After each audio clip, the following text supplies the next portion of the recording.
always say sleep deprivation is the new smoking. This is what our generation are facing today. If you go back 10, 20 years ago, a lot of entrepreneurs could say, oh, I work until 4 a.m., I sleep only 4 hours per night. It was a badge of honor. Yeah. Or while instead right now, it would just look like, okay, so you're not really serious about your health. You need to try to sleep at least 7, 8, even 9 hours per day to take care of your body and your longevity. In a few years, your bed will become the most advanced preventative health platform in the world. And I'll tell you how, but I also tell you why. The reason is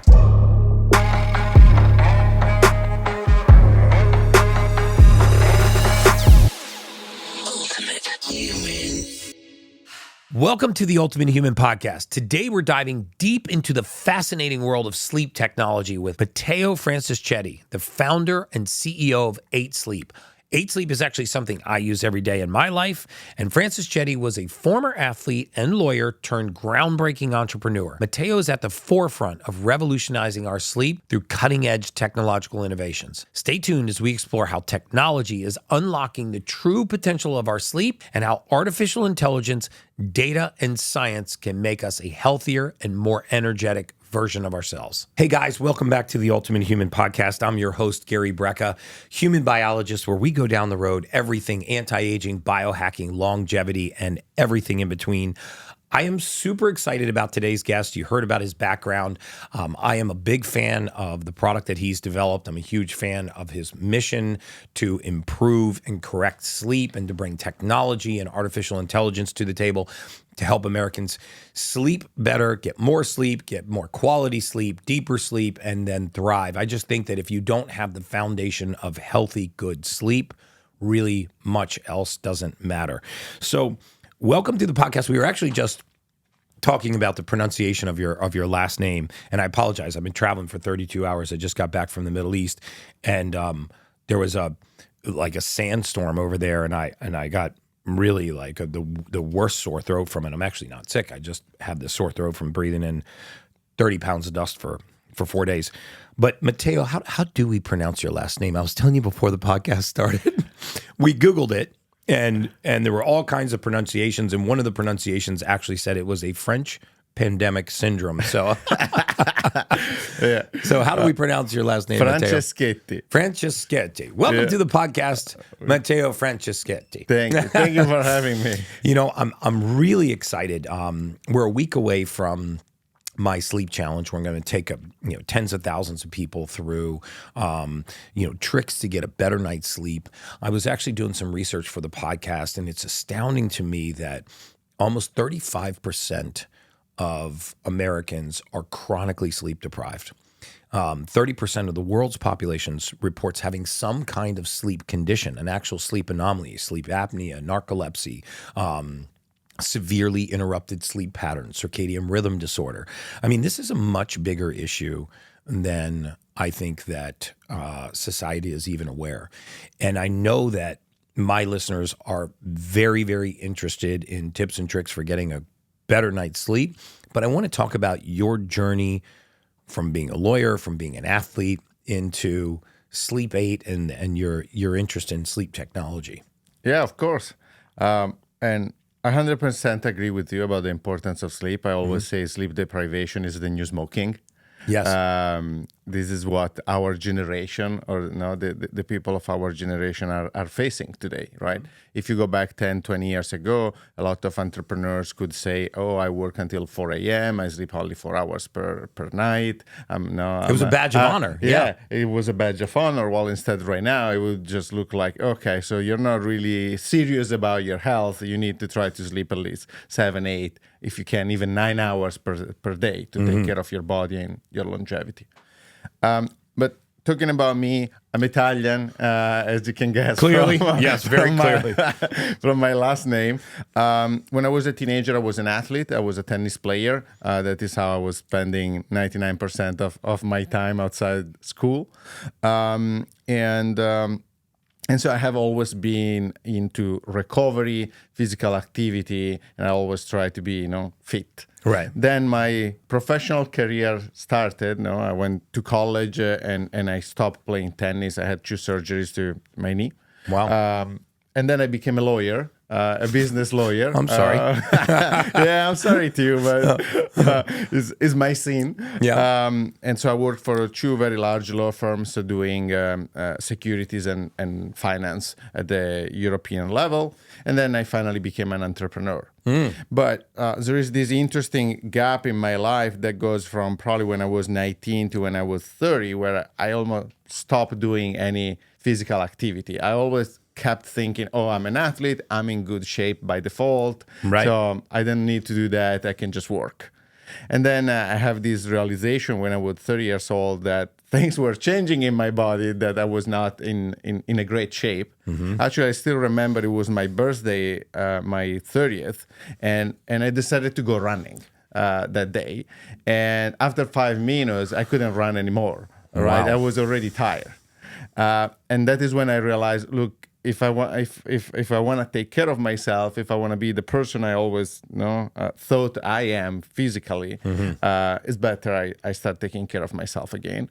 And so that is when I started looking into a lot of things to improve my physical fitness, my longevity, and sleep is the foundation No question. of all this, right? If you look at health, I think there are really three pillars. There is nutrition, there is fitness, and there is sleep. And sleep is the foundational part of this pyramid. I think most of the biohacking community would absolutely agree with that. In fact, I was watching a Huberman podcast, and he has a sleep expert on a few months ago, and he espoused a statistic that was shocking to me, and he talked about the incidences of heart attacks just during the 1 hour sleep when we set the clocks backwards and we actually lose an hour of sleep, and the fact that there is it goes in both directions. And I don't want to quote the statistics because I won't get it exactly right, but to paraphrase it, he pointed out that when we set the clocks backwards and we actually lose an hour of sleep, there is a concomitant increase in cardiovascular events, and when we actually get the additional hour of sleep, there's a corresponding reduction in cardiovascular events. Correct. So, and I know that's somewhat anecdotal, but still you see that just a slight alterations in the amount and probably also the quality of sleep that we're getting have demonstrative effects on our health. And I pride myself on being able to hack my sleep, and I actually do use a sleep aid, so I'm a huge fan of what you guys do. But one of the things you talk about is sleep fitness. Correct. Right. And I love that term because I always say that I don't think we have a pandemic of mental illness in this country. I think we have a lack of mental fitness. And so talk about what is sleep fitness? I mean, how do you become more fit from a sleep perspective? Yeah. So since when we started the company, we wanted to approach sleep from a different perspective from everybody else, right? A lot of companies in sleep are about a lazy Sunday with waffles in bed, relaxing, right? That's not who I am. And so I always thought of sleep as a tool to maximize your productivity and your happiness during the day. And so that is how I shifted the angle, and I started thinking of sleep as an action, and is an active activity that you can perform at night to then perform during the day. And that is how we came up with the name. And the reason is, if you are intentional and you put the effort into your sleep, you will get the results. It's exactly like going to the gym, right? You have to show up, and you have to show up X days per week for a certain number of minutes or hours, and the results will come. The same approach is required in sleep. You need to be consistent. You need to sleep a certain amount of hours. It's easier and simpler than going to the gym. So it requires less effort, but it still requires the same amount of diligence. Right. And that is why we call it sleep. I think a lot of people, and we're going to talk about this on my sleep challenge, we have a routine for our exercise. We have routines to get our kids to school in the morning. We have routines for our business. We don't actually have good sleep hygiene or good sleep routines. And so we rely on tranquilitics, or we rely on other things to kind of tranquilize us into a sleep state instead of developing a really healthy sleep routine. So to you, what is an optimal sleep fitness routine look like? Like, what does it look like to be in really good sleep shape? Yeah. And let me add something to what you just said, because you really nailed the point. an interesting thing, I don't have kids, right? But I have a lot of friends with kids and babies. And they all I realize... got 4 of them. I'll give you one. I got a couple extras. But parents realize immediately when they have a baby the importance of a sleep routine, right? For the baby. That's And true. so we know how important that is. Then we just forget that we should apply the same methodology to our own sleep. But you have no doubt that the kids should go to bed at the same time, wake up at the same time, and be very consistent. We just believe as we become adults that is not, it doesn't apply to our own bodies. So the perfect sleep routine, at least for me, I mean, you want to sleep somewhere between 7 and 9 hours, right? You want to go to sleep at a reasonable time, meaning anywhere, I would say, between 9 and 11 p.m. And then you wake up based on, on when the you time. go to sleep. So somewhere between 6 and 7 a.m., at least that is what I do. I usually go to sleep 9:30 to 10 a.m. and then I wake up somewhere between 6 and 7. Right. You want to try to pay attention to your sleep stages. That is really important. So how much deep sleep you're getting.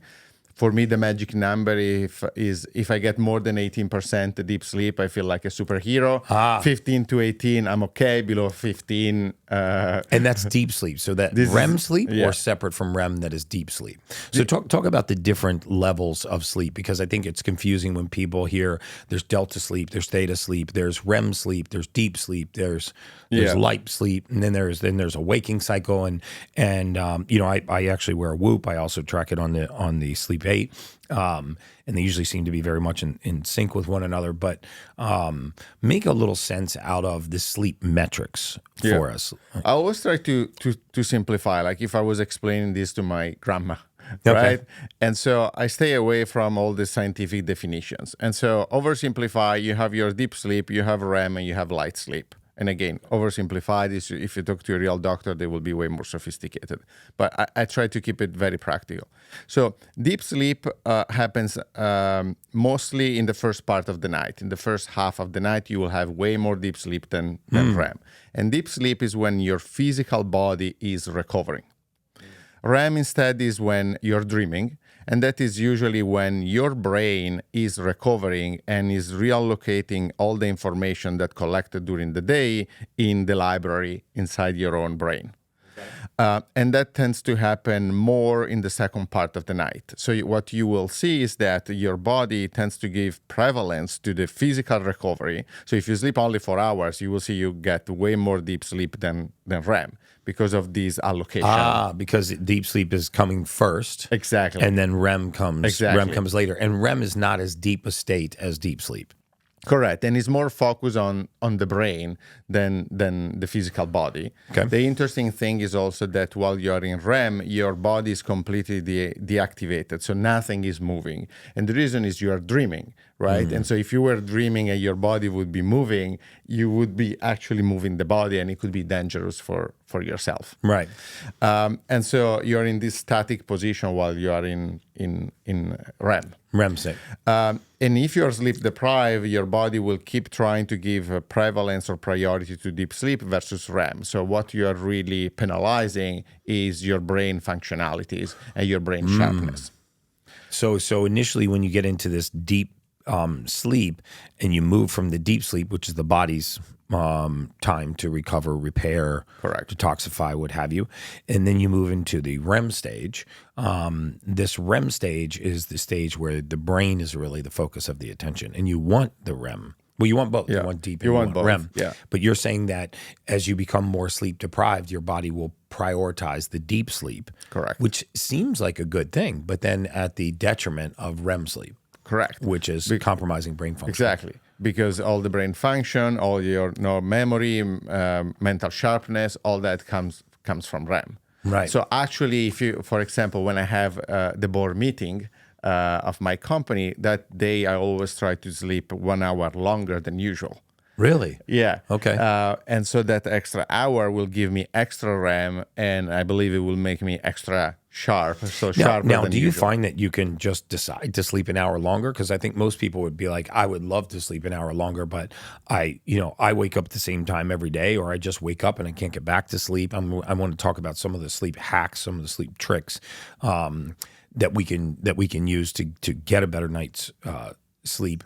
But I think that a lot of people would say, man, I would love to be able to just decide to stay in bed another hour. Some people that aren't even beholden to getting out of bed at a certain time really don't have a choice because their body wakes up and doesn't go back to sleep.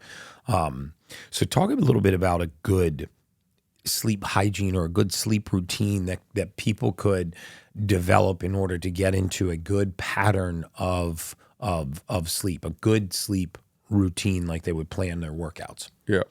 I think we all underestimate the importance of the routine. And so honestly, the first thing you want to fix if you want to fix your sleep is just consistency. You want to go to bed at the same time and you want to wake up at the same time. And the reason is pretty simple. You have a biological clock, right?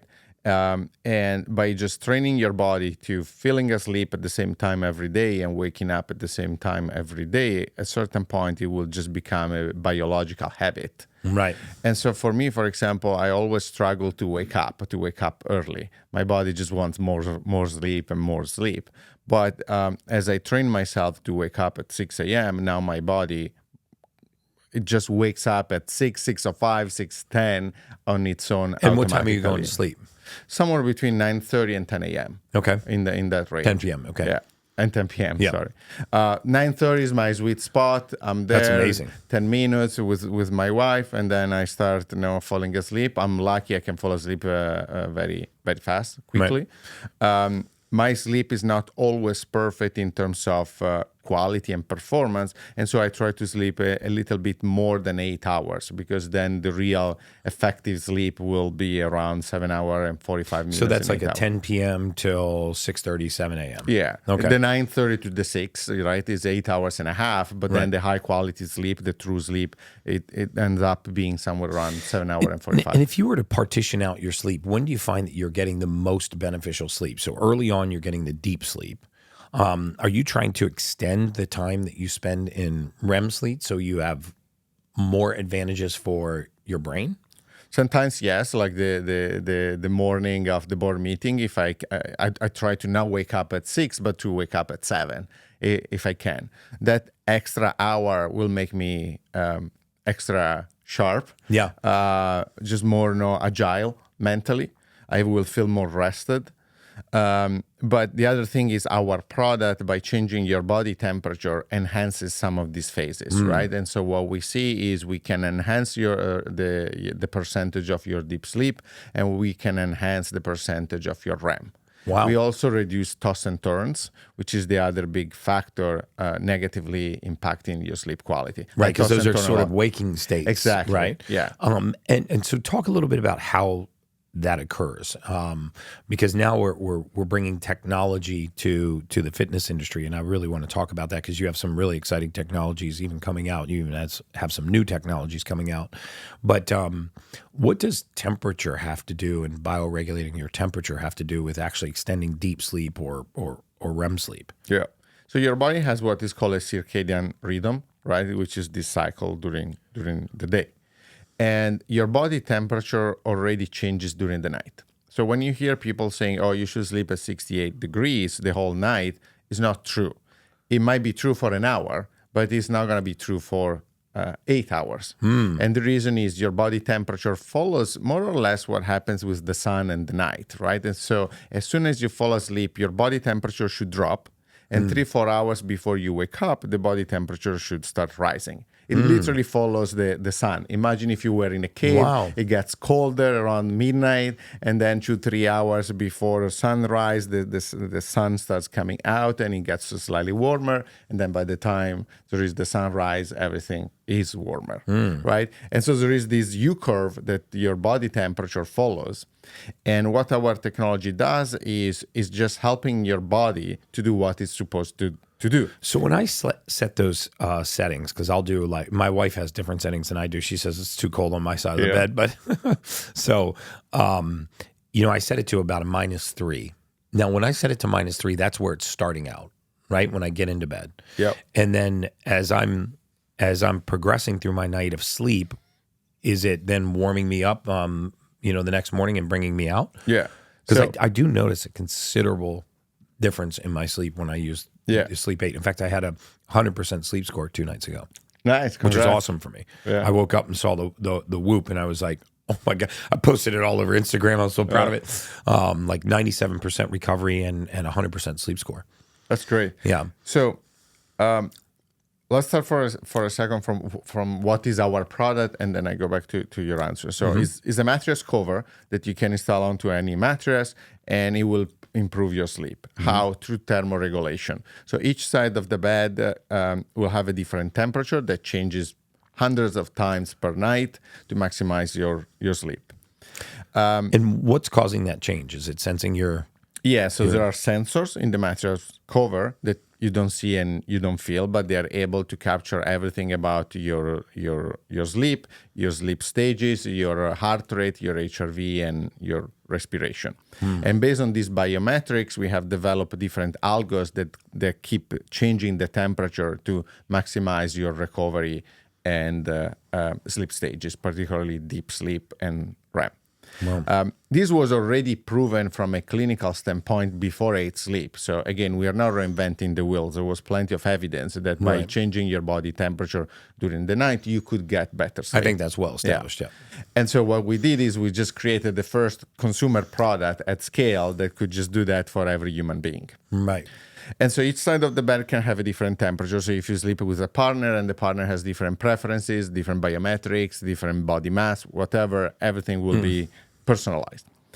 And so you go to bed, and the bed has obviously a temperature, and that could be whatever you like. You might like it cold. You might like I like it a little cool when I get into bed. I actually really like that. Yeah. I'm not surprised. Yeah. We see a lot of our users preferring, particularly men, they like it really cold. While instead most of the women, they like it slightly warmer. As soon as you fall asleep, you want the temperature to drop even more. So in deep sleep, you want the coldest possible temperature that you can stand and afford. And for everyone is different, right? Our scale goes down to -10 in terms of settings. For you might like -10, I might like -5. Yeah, -5 is yeah. But you want something colder because in deep sleep, the colder, the better to maximize that phase. Wow. Then when you start getting more REM, which is again is in the second half of the night, you want a slightly warmer temperature. And the reason is this, that when you are in REM, your brain deactivates the temperature control of the body itself. And so if it's too cold, the brain will not let you fall into REM because it fears you could die, right? And so you want a sort of neutral temperature where your brain thinks, okay, everything is safe, you can get into REM. How does the bed know when to make this transition? It's monitoring your HRV, your respiratory rate, and what have you. And how does it know that they're sliding now from deep sleep into a REM state? So we're going to go ahead and warm this up a little bit. What's going on? Yeah, great question. So we detect REM, and oversimplified again, one of the easiest way to detect REM is that first you're not moving, right? We go back to what we were saying earlier. Your body is standing still. Yeah. In bed, but your heart rate is accelerated because you are likely dreaming. Right. And so you are living an experience, but your body is not moving. And so oversimplified, this is a proxy. So this is how it understands that you're going into and a then REM obviously sleep. there is more information about HR, HRV, all the different transition between the different sleep stages. So we have AI algos that now have been trained with, I think we cross millions of hours of sleep. Wow. In certain areas, it still blows my mind, like heart rate and HRV. In heart rate, we are 99% as accurate as a medical grade EKG. Wow. Which, if you think, is pretty impressive, that you go to bed as you did for the rest of your life, and this device now is as good as a medical grade EKG. Wow. So so this is picking up your heart rate. Yeah, 99% accuracy compared to medical grade EKG. 96, 97% accuracy at HRV, and 97% at detecting your respiratory rate. Wow. And so it's a combination of the respiratory rate, your HRV, and these other metrics. And movement. Movement, I was going to say, is it also seeing how much you're moving around? And then when things quiet down, heart rate slows down, our heart rate actually increases, then it starts to help you move into the next phase of sleep. Correct. And when you capture this data, are you then updating the algorithms? Is the technology getting smarter when we do updates to, a sleep aid? Is it progressively using more and more and more data? Because I really think, I did a talk this past weekend about how just exciting this time frame is in our life, because we have the convergence of all of these different diagnostic tools with massive amounts of data, with artificial intelligence that can make sense of the data and actually give us actionable steps. And I think that, depending on who you talk to, some of these futurists will say if you're alive in 5 years, you're going to live to 500. I think if you're alive in 5 years, you're going to live to between 120 and 140 very easily. If you were born today, who knows? I mean, you could easily reach 200. But I think a lot of it has to do with this intersection between artificial intelligence and massive amounts of real human data. And what we can do to put that into actionable steps. Correct. So so talk a little bit about how this algorithm is working. Is it becoming more intelligent? Is it continuing? If someone was using a sleep aid, would it progressively continue to get smarter, for lack of better words? It's a great question. And so the answer is yes. Think of it like the Tesla autopilot, right? And we call it our autopilot. And so it learns every single night from the whole user base, and it becomes more sophisticated and more intelligent. And I think you said something that is spot on about how we use AI to really enhance human performance and human longevity. Because AI, at the end of the day, everyone is talking about that, but it's just a tool. It's like mobile, right? Mobile apps. But they are not a business per se. They are a tool that can enhance other activities. The way we use AI is exactly to enhance your sleep performance, which means that then you can have better performance during the day, better health, and hopefully a longer and healthier life. Right. The way it works, usually there is what is called the AI training, AI. There are different types of training, one based on the data and one based on algos, self-detecting what the next type of learning could be. And so our algos, they keep improving based both on the data that we collect in the field plus what they self-train themselves for. Wow. And the interesting thing of all this is not just that we give you better sleep, but it's how we personalize sleep. Because to get to better sleep is not that one situation or one cooling or one temperature fits all, right? Your temperature is different from mine. Right. Your temperature is different Definitely from different the one from of my your wife's. partner, right? Yeah. Different gender, maybe different age, different body fat percentage. There are all these different factors. Plus, every day is different, right? Let's say, probably, I don't know if, in my case, I don't have alcohol, but some of my friends, they do. Oh, that's the worst. I mean, correct. So we need to self-correct that true temperature at night. Really? Right? So you can actually offset some of the consequences Because usually of alcohol has an impact on your heart rate, on your HRV, on your body temperature. Yeah. And so probably you will need a slightly colder temperature. The same if you work out in the night. I play paddle. I have a Thursday usually. On Thursday, usually I have a paddle tournament at 8 p.m. By the time I go to bed, I try to readjust all my temperature settings because I had adrenaline, heart rate is accelerated, body temperature is accelerated. And you just do that on your app. You just dial it down and make it colder. Correct. So you'll and in the near future there will be tags, so you can just tag alcohol or physical activity. Physical activity we can also get the data from Apple because you can connect the pod to your Apple Health. Okay. And then for women there is pregnancy, which completely changes all their settings and their sleep. There is their period, and there is menopause. Right. And so we see a lot of women buying our product because they are going through menopause, they have hot flashes, and they can't sleep anymore. And also women that are going through their normal menstrual cycle. Correct. Are there different phases of the cycle where actually the temperature there are major hormonal changes, and they start having some sort of hot flashes or their body temperature changes. Wow. So sleep is so dynamic, even within the same person, that because of what you ate, the time you ate, the activity, or if your body, particularly for women, is going through different periods of the month or your lifetime, you will need different settings. Wow.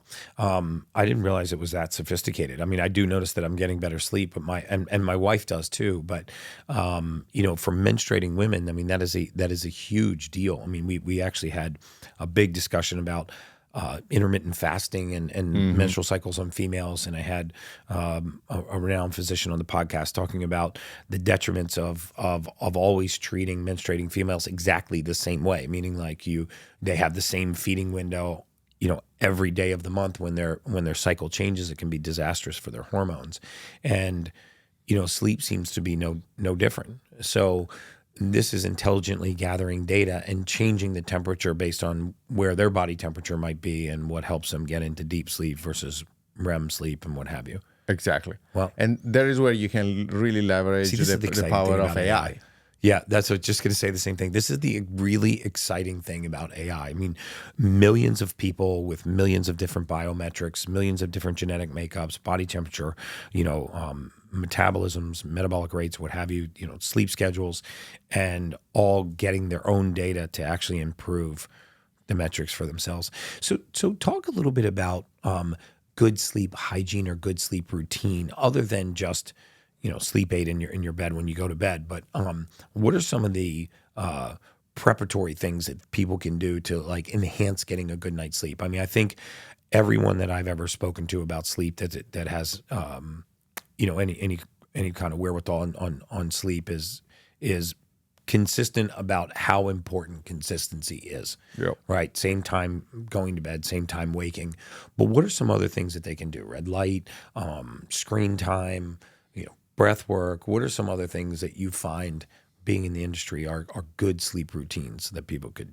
Yeah, breath work is probably the one that I would recommend the most. Wow, happy to hear you say that. I use it every night. Yeah, all right. That is great. It works. You need to find, there are a lot of different types of breath work.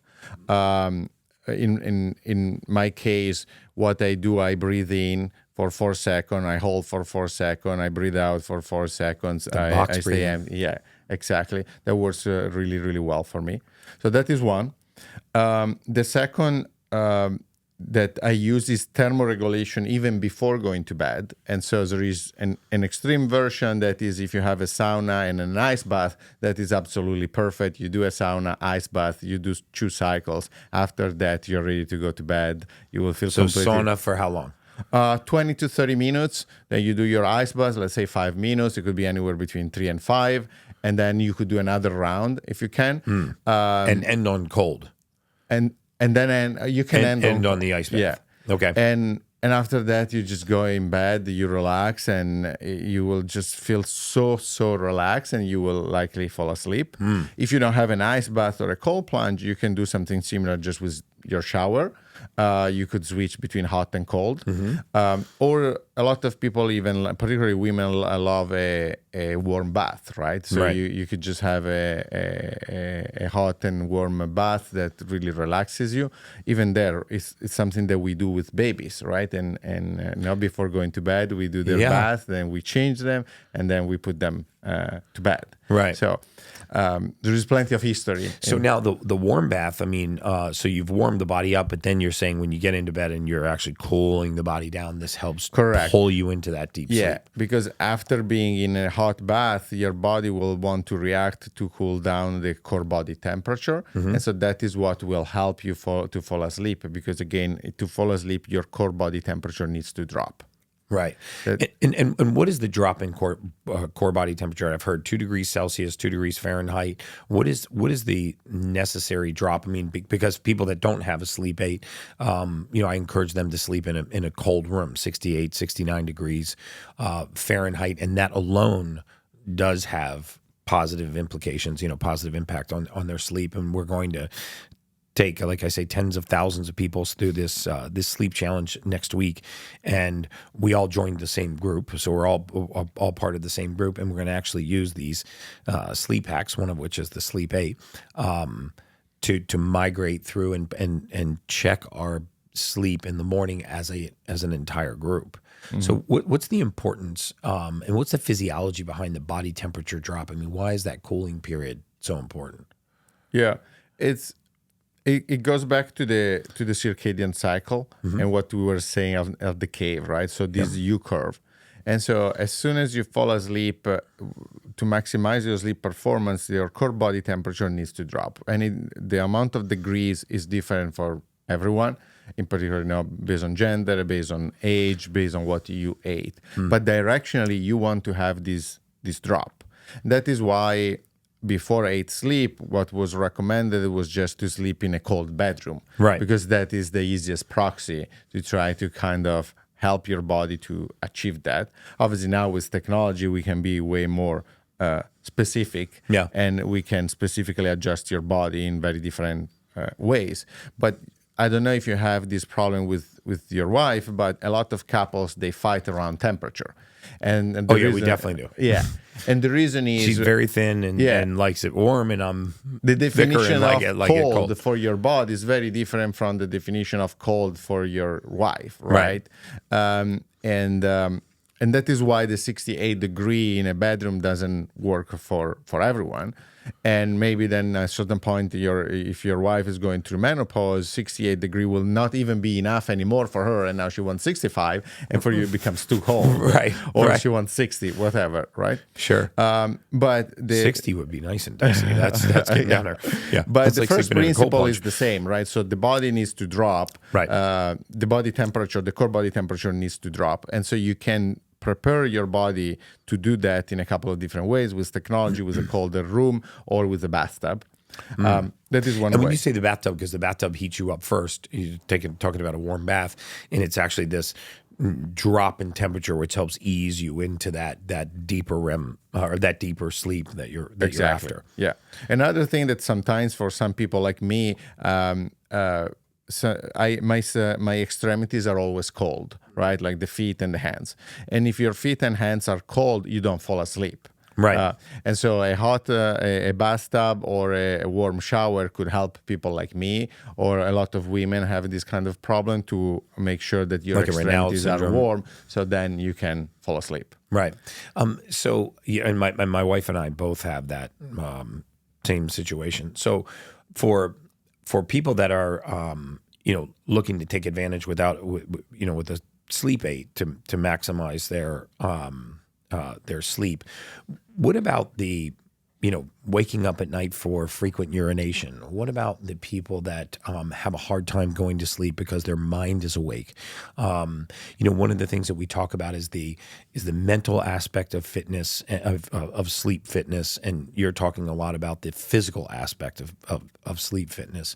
What things outside of sleep aid, supplements, ways to stop or reduce, frequent urination at night? And when I was going to have you on the podcast, my members sent me a bunch of questions that they wanted me to ask you, and one was about frequent urination at night. You might not have any data on that, but I figure since you guys are tracking millions of hours of sleep, do you have any tips or tricks for reducing frequent urination at night, or waking up and having a really difficult time getting back to sleep? Yeah. So one of the things we see the most is obviously your mind keeps racing, right? A lot of our users have that problem. Yeah. And so that is where breath work can help. And more than anything, I would say 30 to 60 minutes before going to bed. I always call it getting in the zone, because I'm an athlete, right? You need to get into the zone to prepare for sleep fitness, right?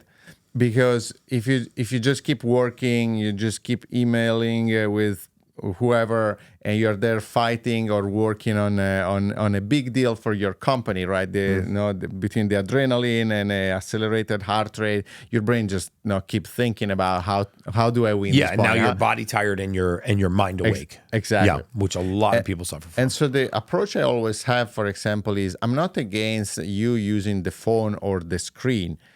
I just say pay attention to what you're doing with your phone. If you're chatting with your best friend about the memory of when you were a child and you had a great time, that is still completely fine, right? Because it's putting you in a relaxing mode, and you will fall asleep. if you're there fighting with your boss about the budget for the next year, that will not help. Right, or God forbid, looking at the news, which is all just doom and gloom. Exactly. So it's less about the screen per se, it's more about what you're doing with your phone. And the other big thing is all my lights, for example, switch automatically to orange around 8 p.m. So you want to start developing. And how do you do that? With Philips Hue. Okay. I use Philips Hue, and so you can have an automatic setting where they switch to orange. And the reason is you don't want to be exposed to blue light. You want to be exposed to orange light that will help you develop melatonin. I almost never use melatonin unless I'm traveling or for jet lag because it creates some dependency. Right. And we are testing at scale a large amount of supplements right now to really help people to ease their mind, to relax, to go asleep, to go to bed, and then maximize their deep and REM. And what what do those supplements look like? They're metabolites. Are they magnesium, theanine? You don't like melatonin, GABA. What kinds of compounds are you testing for improved sleep? What we have noticed is never just one. You just want to stay away from melatonin. You don't want to take melatonin every single day because otherwise you just screws all the settings of the melatonin level in your body. But everything else is fine. The key is to find the right balance between feeling it within 30 to 60 minutes so you can go and fall asleep, getting high quality of sleep, and making sure you wake up without feeling groggy. Right. And so we are testing from magnesium to GABA to glycine. Ashwagandha is another one with stress that seems working really well. But the point is there are a lot of supplement company out there, but not all of them, they have the amount of data that we have, right? Right now we collect, 20 terabytes of health data per day. Wow. And so this is coming through the app. So you're millions of sleep hours. Correct. Right. Yeah. And obviously everything is aggregated, anonymized, so it's not about any single user, right? But it's just this large library of anonymized and aggregated data that tell us what's working and what is not working at scale. Because one of the things I don't like in medicine right now is they publish a new study, and this study was run for 7 days on 15 people. Right. We have hundreds of thousands of people sleeping on our product every single night. And so we have a beta group, and we involve some of our users, and we're talking about thousands of them. And in a week, we can have 7,000 to 14,000 nights of sleep for every test that we want to run. Wow. And so here is how I really think that medicine and clinical studies will really change. And we will stop looking at studies of 50 people sleeping in a sleep clinic, which is a foreign environment for 3, 4, 5 days, which is not statistically relevant. And we will start having data from hundreds of thousands of people sleeping in their home, in their usual habits, for maybe a month. Wow. Right. And giving you feedback in real time. And giving you feedback. Right. Because you can actually input things into the app that says, I had alcohol, or I had didn't have alcohol. And that is the one thing that I would say consistently destroys sleep more than anything, with no exceptions. Correct. It is unbelievable. And it's astounding to me the small amount that it takes to have, severe sleep disruption. Because I think so many people are, the glass of wine to go to bed at night kind of person. And my wife and I are that way. Europeans love of wine at night. And sometimes Europeans, some of my friends, when I go back to Italy, they still have also a coffee after dinner. Oh my God. And I say, man, you can't have a coffee at midnight. Yeah, they'll have double espresso. Yeah. I see it all the time. I mean, I think that's a big European thing. But, even a single glass of wine, 20%, easily a 20% negative impact on your heart rate. So it accelerates your heart rate variability. And heart rate variability drops at 20%. Yeah, heart rate variability down, which is essentially a measure of your readiness. And then your heart rate which is a measure of the state of your nervous system, also increases. Correct. So they actually go in opposite directions, and then your recovery, your strain, your sleep score, all of those tend to drop. I mean, I've given it up entirely, and so has my same. wife, and I just sleep so much better now. But every once in a great while, we were at a birthday party the other night, and for a very close friend, and he passed around thing of tequila, and I was like, I haven't had a drink in weeks. I was like, I'm not going to be that guy. So we toasted. I don't know how many ounces it was, and that night my sleep was actually destroyed. Yeah. So was my wife, which is how I knew it wasn't an anomaly. So that's a great sleep hack right there. Just get rid of the alcohol. Yeah. And if you really need to have, or you want to have alcohol, limit it. And let some time go by between when you had the last drink and when you go to sleep, right? So I don't know if you can have a couple of hours in between, it will help. That time helps. And what about eating windows as you approximate sleep? Yeah. Some people say 2 hours, some people say 3 hours, some people say it doesn't matter. I totally take issue with that, but I have had people say it doesn't matter even if you eat and then crawl right in bed. I think that actually destroys your sleep. Yeah. But what's the optimal time frame between your last meal and going to bed, and what kind of fluid intake should people be thinking about as they approximate bedtime? Yeah, especially for men. I think a lot of my followers have issues with getting up at night repeatedly to go to the restroom. Sometimes they're like, Gary, I don't get it. I mean, it's not like I'm getting up and it's like a fire hose. I'm just getting up and a couple squirts and I go back to bed, and a few hours later I'm waking up and the same thing is happening. Yeah. So usually I would recommend at least 2 hours to stop eating 2 hours before going to bed. Even this is very personal. There are probably some people that can eat 30 minutes before and they are not going to be heavily impacted. But I would say the rule of thumb for 90% of people, is at least 2 hours. 2 to 4 is perfect. What I have seen in my case, for example, is if I have carbs. So usually I'm on a keto diet. I cheat only 1 day a week on Friday night. With my wife, we make pizza. Okay. Wow, you really go off the deep end there. Yeah. That's awesome. Yeah. So you're keto all the time. Yeah. And then just break it once a week. Yeah. But what I have seen, if I have carbs, usually I tend to to feel sleepy, which is good.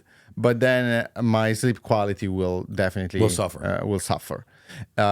Particularly, I will toss and turn more. The sleep stages will not be optimal. And so it's not just when you stop eating, but it's also what you eat. If you have a very heavy meal, it could probably be a lot of meat, red meat. That will have an things impact that are hard to digest, take longer to digest, use more blood. Correct. Divert more blood from the brain to the gut. It's an interesting. I was at a biohacking conference about 2 years ago, and they put participants in front of a thermograph, and they were measuring very sensitively the heat and its dispersion through the body, which is kind of an indication of where the blood is also, and wherever the blood is, the oxygen is. And prior to our lunchtime meal, the participants that stood in front of this thermograph, their head was glowing, bright red, orange, showing that there was a lot of concentration of blood in the head. And then they ate varying levels of glycemic meals. Some ate very, very low glycemic meals like eggs, avocado, and others ate pasta, white bread, white rice, white flour, and I think they gave them an acai bowl. And you could see the higher the carbohydrate level, the more heat went to the gut, and the more oxygen went to the gut. And these people were significantly less focused, less sharp, and they had less energy. They would just crash after these meals because of all that blood that gets diverted there. So, I think that, certainly not eating within 2 hours of bedtime, 2 or 3 hours before bedtime, is a major sleep hack, because you're freeing up all that blood, all that oxygen to go to other places, in the body where you want it to be for repair and rejuvenation, especially into the brain. Yeah. Talk a little bit about there is a stage in sleep where the brain begins to eliminate waste through the lymphatic system, right? Which is, we have a lymphatic system, which is throughout our body, a static system. Then we have one in the brain called the lymphatic system. Do you have any data on, when the brain gets the major, the most benefit from sleep in terms of eliminating its waste, cleaning itself, repairing, detoxifying, regenerating? You say that this is during the REM sleep, but what's happening there, and what if anything can we do to enhance that? Yeah, this is another great question. Definitely the most important phase for your brain is the REM, right? Mm-hmm. There is where, you collected a certain amount of information, your brain collected a certain amount of information during the day, and that is the moment where there is the cleanup phase, right? Okay, what do you want to retain? What do you want to throw away? And that is also why, if you think, sometimes people wake up and they finally have a solution to a problem they have been working on for months. Yeah, my wife is majorly like that. So is my chief of staff. Yeah. Or sometimes people like me, I have a lot of ideas while I'm showering in the morning. And again, that is the result of your sleep. So your brain, while you were in REM, is still working on solving some of your problems or readjusting and reconnecting the dots of some of the problems you're working on. Mm-hmm. And so there is no magic formula to really improve your REMs. There are all these different tactics that we discussed. So try to sleep a certain amount of hours, because the second part of the night is when you get more REM. Try to use and have the proper temperature around you. You can play with some supplements. I play with supplements a lot. There are certain supplements, we don't have the results yet, but there are certain supplements that give me very positive dreams, for example, and others that give me very active and too intense dreams. Right. And when I take a lot of melatonin, I get nightmares actually. And I know a lot of people that say the same thing, which is why I'll occasionally take a very small amount of melatonin, 1 to 3 milligrams, never more than 3 milligrams, usually when I'm traveling. Like you said. Most of us have a very difficult time meeting our protein needs, and certain protein sources like whey protein and others can be as little as 20% absorbable. This is 99% absorbable, and it has all of the essential amino acids that the body needs to build lean muscle, to recover, to improve our exercise performance, and most importantly, to repair after we have intense exercise. So this is called Perfect Amino by Body Health. It's, like I said, 99% absorbable. It only has 2 calories. Eventually, the caloric intake has virtually no caloric intake. It will not break a fast. It tastes amazing. You mix it in water. I take this literally every single morning. If you're working out in a fasted state, you have to take a full spectrum amino acid prior to your workout to preserve your lean muscle and make sure that you're recovering properly. And again, it will not break your fast. So the caloric impact is virtually zero. You get all of the full spectrum amino acids. It tastes wonderful. I use it every single day. You can go to bodyhealth.com/ultimate. That's bodyhealth.com/ultimate and look for the perfect aminos. They actually come in capsules if you're on the go, or it comes in several flavors that they make in a powder, which I love. It's flavored with natural means of flavoring, so there's no artificial sweeteners in here. So this is one of my absolute favorite products. Give it a try. If you're working out at all, you need a full spectrum amino acid. Go to bodyhealth.com/ultimate. That's bodyhealth.com/ultimate. I love their lab tested products. You can actually see the absorption rate for all of their products. They've got great electrolyte protein combinations. My favorite is the perfect aminos. bodyhealth.com/ultimate. And now back to the Ultimate Human Podcast. But I've taken high dose melatonin before. One of my friends convinced me to do it because he said you'll get the best night's sleep ever. It was absolutely the most horrifying night of sleep I'd ever had, and I had very, very vivid, very dark, scary, dreams that felt very real, and it was one of the worst nights of sleep that I had. So what are some of the things that you do when you travel, when you're on the road?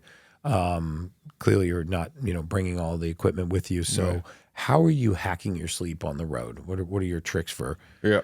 So when I go to the West Coast, and if I usually, let's say I go for 3 days, I try to stay on the East Coast time zone.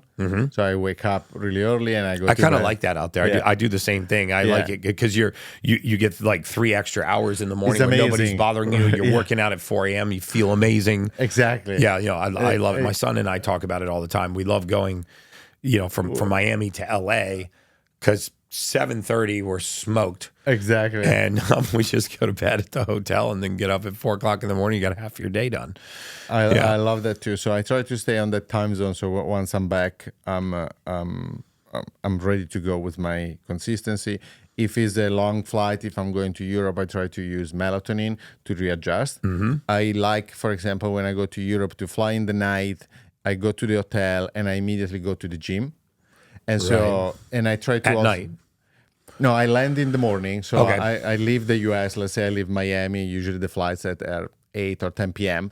And you land around 6 to 8 a.m. It depends where you're going. I try to immediately get sunlight. I try to immediately have some breakfast, even if usually I don't have breakfast, but I want to reactivate my body. And then I try to go to the gym. Perfect. And then I stay up until the night. It will be hard somewhere around 12 p.m. to 2 p.m. I really feel sleepy. But if you can cross that window, then you will feel good. Yeah. And then I take some melatonin in the night and I try to go to sleep. And when you say some melatonin, how many milligrams are you normally? 1 to 2. 1 to 2. Yeah, that's about 1 to 3 is similar about to, what I'm doing.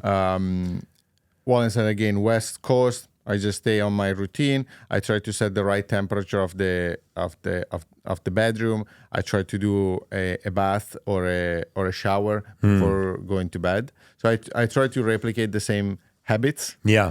And sometimes I do some breath work if I feel I cannot. The box breathing really. I mean, that's another one of those hacks that's worked very, very well for myself and my audience. The 4-second inhale, 4-second hold, 4-second exhale, 4-second hold.